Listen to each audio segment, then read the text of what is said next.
गवार और पढ़ी लिखी मॉडर्न बहू का घर संभालना। कोमल जल्दी जल्दी नाश्ते की तैयारी कर रही थी। उसने एक तरफ ढोकले चढ़ाए और दूसरी तरफ पोहा बनाने लगी। मिर्ची काटते हुए कोमल अपने आप को कहती है, हे भगवान, कितना सारा काम करना पड़ता है घर पर। अगर आज भी मैं ऑफिस के लिए लेट हो गई तो बॉस मुझ पर बहुत गुस्सा करेंगी।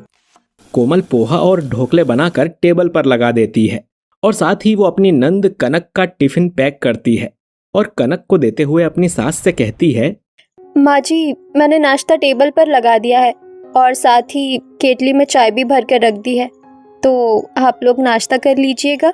मुझे ऑफिस के लिए देर हो रही है, मैं तैयार होने जा रही हूँ। बहू, तूने पूजा तो कर ली है ना? नहीं माँ जी, मुझे बहुत देर हो रही है, इसलिए अब आप पूजा कर लेना। रात को भी तू अपने पिताजी को दवाई देना भूल गई थी और अभी भी भूल कर जा रही है। फिर उनकी शुगर बढ़ जाएगी तो मुझे मत कहना। सॉरी माँ जी, मैं जल्दी में भूल ही गई, मैं अभी ला देती हूँ। फिर कोमल दवा लेकर ससुर जी को देती है और कहती है, पिताजी, दवाइयाँ आप नाश्ते के पहले जरूर खा लेना। ऐसा कहकर कोमल नीलम को आवाज देती है, नीलम, कहाँ हो बेटा? जल्दी चलो, देर हो रही है। नीलम अपने जूते पहनकर कोमल के पास आती है और कहती है, माँ, मेरे शूलेस मुझसे नहीं बन रहे हैं, प्लीज बांध दो। अब कोमल जल्दी जल्दी अपनी बेटी के शूलेस बांधती है और निकल जाती है। फिर सभी लोग नाश्ता करने बैठते हैं। तब शोभा कहती है, हे भगवान, लगता है बहू जल्दी जल्दी में पोहे में नमक डालना ही भूल गई है। रोज रोज ढोकला और पोहा खाकर तो जैसे मन ही ऊब गया है। ऐसा करो कि मुझे चाय और टोस्ट दे दो। सोचा था कि बहू आने के बाद घर का सारा काम समय पर हो जाएगा, लेकिन ऐसा तो कुछ हुआ ही नहीं। घर का सारा काम यूं ही पड़ा रहता है और वो अपने ऑफिस चली जाती है। अपने घर वालों से लगातार अपनी पत्नी की बुराई सुनकर विजय को बहुत बुरा लगता है और वो कहता है, क्या माँ, तुम भी रोज रोज कोमल की बुराई लेकर बैठ जाती हो। अरे उसे घर के सिवा ऑफिस के भी तो काम होते हैं ना, तो थोड़ा तो एडजस्ट करना ही पड़ेगा ना। अब ढोकले ही खा लो। ठीक है माँ, मैं भी कॉलेज जा रही हूँ और अगर भाभी आ जाए तो उनसे कहकर घर के पर्दे चादर बहुत गंदे हो गए हैं, उन्हें धुलवा लेना। ऐसा कहकर कनक अपने कॉलेज के लिए निकल जाती है। थोड़ी देर बाद काम वाली शीलाबाई घर आती है तो शोभा कहती है, आ गई शीला तू, आज घर की साफ सफाई भी कर लेना और हाँ, खाने में आज दाल चावल के साथ थोड़ी मसाले वाली सब्जी भी बनाना। शीलाबाई किचन में जाती है। तभी अचानक जोरों की बारिश शुरू हो जाती है। शोभा शीलाबाई से कहती है, अरे शीला, छत में कपड़े सूखने के लिए डले हैं, जरा जल्दी से तो ले आ। माँ जी, इतनी तेज बारिश हो रही है कि अब कपड़ों को लाने का कोई फायदा नहीं है, अब तक कपड़े भीग चुके होंगे। हे भगवान, बहू कोई भी काम ढंग से नहीं करती, सारा काम हम पर छोड़ देती है वो। शीलाबाई किचन में जाती है तो देखती है कि पूरा किचन बिखरा हुआ है। शीलाबाई किचन साफ करती है, फिर वो खाना बनाकर टेबल पर लगाती है। फिर घर की सफाई करते हुए बड़बड़ करती है, बाप रे बाप, इतना गंदा कर रखा है घर को। भाभी ना कोई भी काम ढंग से नहीं करती और घर का सारा मुझ पर ही छोड़ देती है। शीला जल्दी जल्दी अपना काम निपटाती है। तभी कोमल ऑफिस से आ जाती है। ऑफिस से आते ही कोमल शीलाबाई से कहती है, शीला, जरा मेरे लिए एक प्लेट उपमा बना देना और कॉफी भी बना देना प्लीज, और मेरे कमरे में ही ला देना। शीला कोमल के लिए उपमा और कॉफी बनाकर कमरे में ले जाती है तो कोमल कहती है, शीला, जरा मेरे कमरे की सफाई तो कर दे, और हाँ, कुछ चादरें गंदी पड़ी है तो तू उन सबको धोकर जरा ऊपर डाल देना। शीला सारे काम भी कर लेती है। फिर कोमल शीला से कहती है, शीला, आज मैं थोड़ा ज्यादा थक गई हूँ तो तू किचन में जाकर खाना बना ले, और हाँ, खाना बनाकर सुबह के लिए सब्जी काट देना और आटा भी लगाकर फ्रिज में रख देना। तभी वहां नीलम आकर कहती है, माँ, मेरे लिए दूध गर्म कर दो। बेटा, शीलाबाई किचन में काम करने जा ही रही है तो वो तेरे लिए गर्म कर देगी। भाभी, मैं चली कपड़े धोने, दूध आप खुद ही गर्म कर लो। शीलाबाई मशीन में धोने के लिए कपड़े डालती है और बड़बड़ाती हुई कहती है, कोमल भाभी खुद तो कुछ करती नहीं है, उन्होंने अपना सारा काम मुझ पर ही डाल दिया है। इतना सारा काम, सुबह से शाम तक काम ही खत्म नहीं होता। शीला सारा काम खत्म करने के बाद शोभा के पास आती है और कहती है, माँ जी, बहू रानी ने जितना काम बताया था मैंने सारा काम कर दिया। चादरें धोकर रख दी है, ऊपर नहीं डाला है। आप कोमल भाभी को बता देना, मैं कल से काम पर नहीं आऊंगी। इतना सारा काम बताती है कोमल भाभी मुझे, मैं बहुत थक जाती हूँ। इसीलिए आप कोई और काम वाली देख लेना, और हाँ, मेरा हिसाब भी कर दो। शोभा उसे बहुत रोकने की कोशिश करती है, लेकिन शीला नहीं मानती और फिर शोभा उसे उसके पैसे दे देती है और शीला बाई चली जाती है। तभी कोमल अपने रूम में से उठकर आती है और कहती है, माँ, शीला बाई कहाँ गई? उसने चादरें तो धोकर फैला दी है ना? कोमल की सास बहुत गुस्से में बैठी थी, इसीलिए वो कुछ नहीं कहती। फिर उसके ससुर उसे बताते हैं, बहू, तूने शीलाबाई पर काम का कुछ ज्यादा ही बोझ डाल दिया था, इसीलिए वो काम छोड़कर चली गई है। अब तुझे दूसरी काम वाली देखनी पड़ेगी। ये सुनकर कनक कहती है, बाबूजी, शीलाबाई 5वीं काम वाली थी जो काम छोड़कर चली गई है। कोई भी काम वाली यहाँ टिकती नहीं है, क्योंकि भाभी घर का सारा काम उन पर ही डाल देती है। ये सुनकर कोमल गुस्सा होते हुए कहती है, अगर शीलाबाई चली गई है तो कोई बात नहीं, मैं खुद ही सारा काम कर लूंगी। कोमल गुस्से में वहां से चली जाती है तो नीलम कहती है, दादी, लगता है माँ बहुत गुस्से में है। अब कोमल सबसे पहले धुली चादरों को छत पर सूखने के लिए डालकर आती है। फिर वो किचन में जाती है और फ्रिज से सब्जियां निकालती है और सब्जियां काटती है और फिर आटा लगाकर खाना बनाती है। तभी कोमल के ससुर आवाज देते हैं, अरे बहू, खाना तैयार हुआ कि नहीं? मुझे बहुत भूख लग रही है और खाने के बाद मुझे अपनी दवाई भी तो खानी है। जल्दी कर बेटा। बस बाबूजी, थोड़ी देर में खाना लगा देती हूँ। काम करते हुए कोमल बड़बड़ाती है, आखिर क्या क्या करूँ मैं अकेली? सुबह से लेकर शाम तक बस रोबोट जैसे काम ही करती रहती हूँ, और वो भी सारा काम इन लोगों को समय पर चाहिए। ऐसा ही था तो जॉब वाली बहू लाना ही क्यों था? अब कोमल सभी को खाना लगा देती है। खुद भी खाना खाने के बाद वो किचन में जाती है तो देखती है कि वहां बहुत सारे बर्तन रखे थे। इतने बर्तन देखकर कोमल अपने आप से कहती है, बाप रे, इतने सारे बर्तन कैसे धो? अभी तो मुझे अपने कमरे की सफाई भी करनी है। ऐसा करती हूँ, आधे बर्तन धो लेती हूँ। अगले दिन कोमल सुबह जल्दी जल्दी उठकर पहले ही घर की साफ सफाई करती है और फिर नाश्ता बनाती है और बर्तन धोना भूल जाती है और फिर नीलम को स्कूल छोड़ते हुए ऑफिस चली जाती है। इधर जब शोभा गंदे बर्तन देखती है तो वो गुस्सा करते हुए कहती है, हे भगवान, ये बहू तो कोई भी काम ढंग से नहीं कर सकती। ना ही उसने झाड़ू पोछा ढंग से किया है और ना ही बर्तन अच्छे से धोए हैं, और खाना तो वो कभी अच्छा बनाती ही नहीं है। फिर शाम को जैसे ही कोमल ऑफिस से आती है तो उसकी सास कहती है, आ गई बहू ऑफिस से। सारे बर्तन गंदे ही छोड़कर चली गई थी तू। खाना बनाने से पहले बर्तन धो लेना, और हाँ, खाना जल्दी बनाना। तेरे बाबूजी जल्दी सो जाते हैं आजकल। अब वो किचन में जाती है और जल्दी जल्दी बर्तन साफ करती है। उसके बाद फ्रिज से सब्जियां निकालती है और उसे काटती हुई बड़बड़ाती है, हे भगवान, ऑफिस से आते ही इतना सारा काम करना पड़ता है। मेरी तो किसी को कोई परवाह ही नहीं है। तभी पीछे से कोमल का देवर सुन लेता है और मजाक करते हुए कहता है, किसने कहा हमें अपनी भाभी की परवाह नहीं है? लाइए, मैं आपके साथ मदद करवा देता हूँ। देवर जी, अब आप क्या सब्जियां काटोगे? इससे तो अच्छा आप मेरे लिए एक देवरानी ले आओ। कम से कम मेरी थोड़ी मदद ही हो जाया करेगी। नीलम ये सुनकर पीछे से कहती है, माँ, जब तक चाचू शादी नहीं करते तब तक मैं आपकी मदद कर दूं? नीलम की बात सुनकर दोनों हंसने लगते हैं। अगले दिन संडे था। कोमल घर से जाले निकाल रही थी। तभी शोभा आकर कहती है, कोमल, तुझे बताया था ना आज मेरी बहन आ रही है, तो तू घर की सफाई के साथ साथ मेरा और बाबूजी का कमरा भी साफ कर देना। जी माँ जी। कोमल अपनी सास के कमरे में जाती है, चीजों को समेटती है, चादर ठीक करती है, कुछ कपड़े भी घड़ी करके जमाती है। तब तक शोभा की बहन शिप्रा आ जाती है।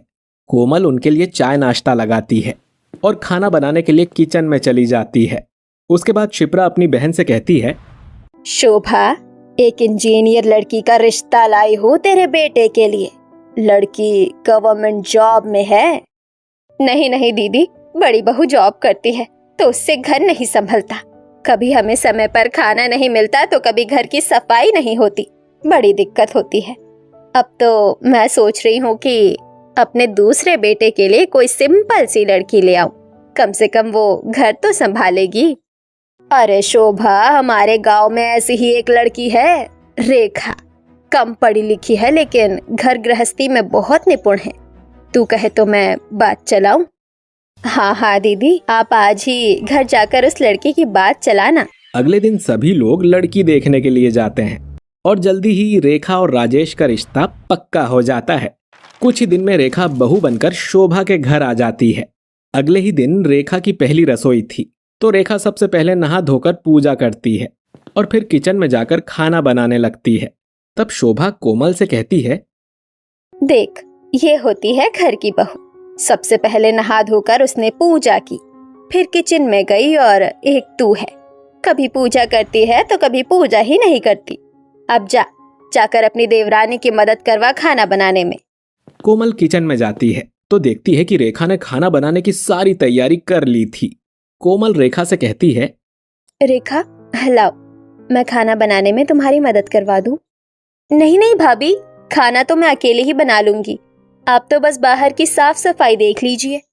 कोमल अपने मन में सोचती है, चलो अच्छा ही है, कम से कम खाना बनाने से तो मुझे छुट्टी मिली।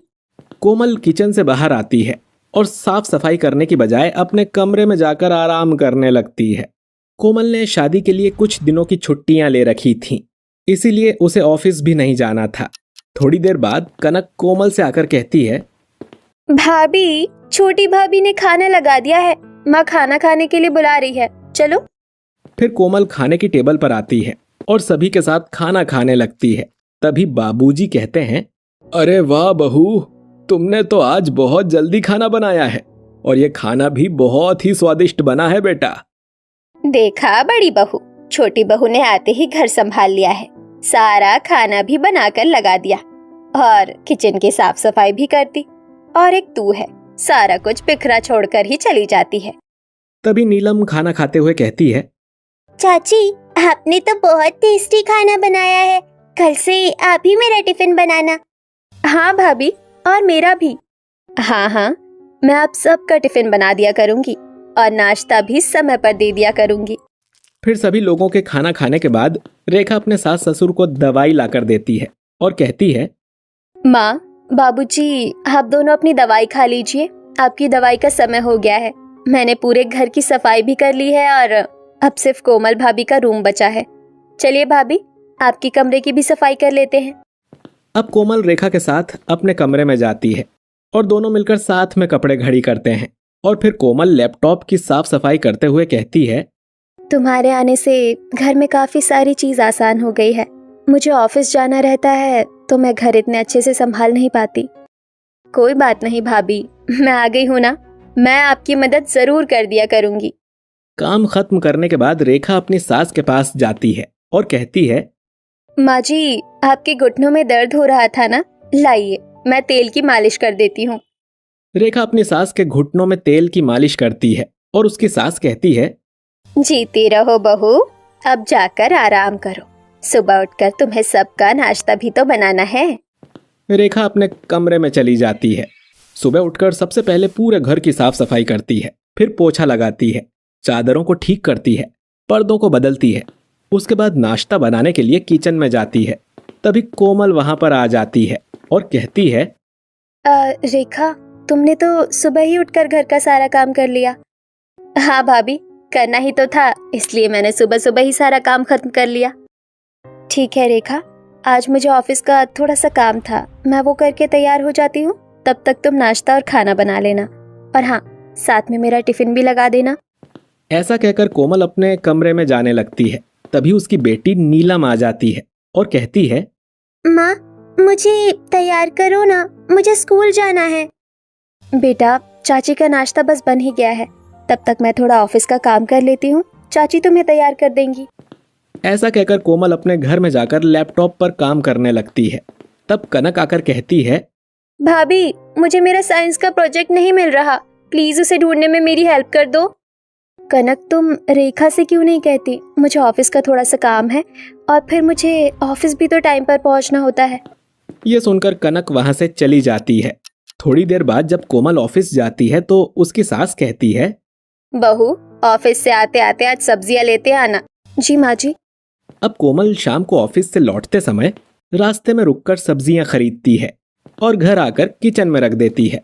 फिर जब शोभा ने किचन में रखी हुई सब्जियां देखी तो वो बहुत गुस्सा हुई और कोमल से आकर बोली, कोमल, कितनी खराब सब्जी लाई हो तुम। कोई भी काम तुम ढंग से नहीं कर सकती। माँ जी, ऑफिस से आने में देर हो गई थी तो थोड़ा अंधेरा हो गया था, इसलिए मुझे समझ नहीं आया। तुमसे तो कोई भी काम ढंग से नहीं होता। और एक मेरी छोटी बहू है, हर काम को परफेक्ट करती है। अगर तुमसे नहीं संभलता है तो तुम ये जॉब क्यों नहीं छोड़ देती हो? माँ जी, आप मुझे बार बार मेरी जॉब के लिए ताने मत मारा कीजिए। बचपन से पढ़ लिख कर मैंने एक ही तो सपना देखा था कि मैं जॉब करूंगी, और आज जब मैं जॉब कर रही हूँ तो आप चाहती है कि मैं उसे छोड़ दूं? मुझसे ये नहीं होगा। ऐसा कहकर कोमल गुस्से से अपने कमरे में चली जाती है। और अगले दिन सुबह कोमल अपनी सास से कहती है, माँ जी, आज मुझे शॉपिंग करने के लिए बाहर जाना है। मैं ऐसा करती हूँ कि रेखा को भी साथ ले जाती हूँ। अगर उसे कुछ खरीदना होगा तो वो भी ले लेगी। अब कोमल रेखा को लेकर शॉपिंग मॉल पहुंचती है और अपने लिए कुछ चीजें खरीदती है। फिर उसे एक बहुत ही सुंदर साड़ी पसंद आती है। वो साड़ी को अपने लिए पैक करवा लेती है। फिर वो रेखा को देखती है। रेखा साड़ी को बहुत ध्यान से देख रही थी। कोमल समझ जाती है कि रेखा को भी ये साड़ी बहुत पसंद है। कोमल एक और साड़ी उठाकर रेखा को देते हुए कहती है, रेखा, ये लो, तुम भी एक साड़ी रख लो। और हाँ, तुम्हें कुछ और भी चाहिए तो ले लो। हर पैसे की चिंता मत करना, पेमेंट मैं कर दूंगी। रेखा अपनी जेठानी की बात सुनकर बहुत खुश हो जाती है और वो साड़ी ले लेती है। ऐसे ही समय बीत रहा था। रेखा ने सारा घर अच्छी तरह से संभाल लिया था। कोमल भी अपनी जिम्मेदारियां लगातार रेखा पर डालते जा रही थी। वैसे तो शोभा देवी अक्सर कोमल को काम को लेकर ताना मारा करती थी, लेकिन कोमल की बात को अवॉइड कर देती थी। आज छुट्टी के दिन भी कोमल अपने घर में ही टीवी देख रही थी और रेखा काम कर रही थी। ये देखकर कोमल की सास कोमल के कमरे में आकर कहती है, कोमल, तुमने तो सारा काम रेखा पर ही डाल रखा है।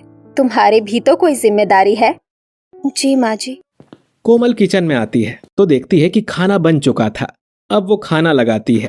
ऐसे ही कुछ दिन और बीत जाते हैं। एक बार शोभा बीमार पड़ जाती है। विजय अपनी माँ को डॉक्टर के पास लेकर जाता है तो डॉक्टर टेस्ट करके विजय को बताता है, देखिए, इनके पेट में कुछ प्रॉब्लम है। हमें इनका ऑपरेशन करना होगा, जिसमें अच्छा खासा खर्चा आएगा। आप ऐसा कीजिए, लगभग 2 लाख रुपए हॉस्पिटल में जमा करवा दीजिए। विजय घर आता है और सभी को ये सारी बातें बताता है और कहता है, डॉक्टर 2 लाख रुपए जमा करने को कह रहा है, साथ में दवाइयों का खर्चा भी लगेगा। आप लोगों को तो पता ही है कि मैंने अपने नए प्रोजेक्ट पर सारे पैसे लगा दिए हैं। मेरे पास पैसे नहीं हैं। भैया, मेरी तो छोटी सी ही नौकरी है और पिछले दिनों शादी के साथ साथ घर के बाकी खर्चे भी मैंने ही देखे हैं, तो मेरे पास तो पैसे बचे ही नहीं। ये सुनकर घर के सभी लोग बहुत दुखी हो जाते हैं। तब शोभा कहती है, आप लोगों को मेरे लिए इतना परेशान होने की जरूरत नहीं है। जिनके पास पैसे नहीं होते उनका इलाज सरकारी अस्पताल में होता है। आप लोग मुझे भी सरकारी अस्पताल में भर्ती करवा दीजिए। शोभा की बात सुनकर कोमल कहती है, नहीं माँ जी, हमारे होते हुए भला आपका इलाज सरकारी अस्पताल में क्यों होगा? सुनिए, आप माँ जी को एडमिट करा दीजिए। मेरे पास 2 लाख रुपए पड़े ही होंगे। मैं कल ही ऑफिस से आते आते अकाउंट से पैसे निकाल कर अस्पताल में जमा करवा दूंगी, और बाकी के खर्चों की चिंता मत कीजिए। इतना तो मैं कमा ही लेती हूँ कि अपनी सास का इलाज करवा सकूं। ये सुनकर सभी लोग बहुत खुश हो जाते हैं। रेखा कहती है, दीदी, आज आपने जो किया वो हम में से कोई नहीं कर सका। आपकी जॉब सिर्फ आपके ही लिए नहीं, हम सबके लिए भी जरूरी है। अब माँ जी का अच्छी तरह इलाज हो पाएगा। विजय तुरंत ही अपनी माँ को अस्पताल में एडमिट करता है। फिर कोमल शाम को ऑफिस से लौटते समय अकाउंट से पैसे निकालती है और अस्पताल जाकर पैसे जमा कर देती है। थोड़ी ही देर बाद शोभा का ऑपरेशन हो जाता है और सभी लोग ऑपरेशन थिएटर के बाहर खड़े होकर इंतजार कर रहे थे। 3 घंटे बाद ऑपरेशन खत्म होता है और बाहर आकर डॉक्टर सभी को बताता है कि ऑपरेशन सक्सेसफुल रहा। सभी लोग बहुत खुश हो जाते हैं। कुछ समय बाद शोभा होश में आती है तो देखती है कि उसकी दोनों बहुएं उसके पास बैठी हैं और परिवार के बाकी लोग भी वहां खड़े हैं।